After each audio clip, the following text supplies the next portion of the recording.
ஒரு மனிதன் பிறக்கும்போது சுதந்திரமாக பிறக்கிறான். ஆனால் வாழ்க்கையில் பல காரணங்களால் அவன் அடிமையாக மாறுகிறான். பணம், மக்கள் கருத்து, அன்பு, பயம் இவை எல்லாம் அவனை மெதுவாக கட்டிப்போடுகிறது. ஆனால் சாணக்கியா சொல்கிறார், அடிமைத்தனம் வாழ்வது உயிருடன் இறந்ததற்கு சமம். இன்று அந்த அடிமைத்தனத்திலிருந்து வெளியே வருவது எப்படி என்று பார்க்கலாம்.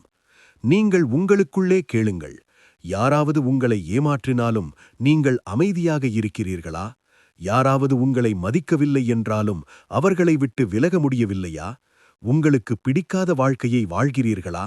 அப்படியானால் நீங்கள் சுதந்திரமாக இல்லை, நீங்கள் ஒரு அடிமை. அடிமைத்தனத்தின் காரணம் சாணக்கியா கூறுகிறார், அடிமைத்தனம் வெளியிலிருந்து வராது, அது உள்ளே இருந்து உருவாகிறது. நாம் பயப்படுகிறோம், நாம் ஒத்துக்கொள்கிறோம், நாம் இல்லை என்று சொல்ல முடியவில்லை. அதுவே நம்மை அடிமையாக்குகிறது.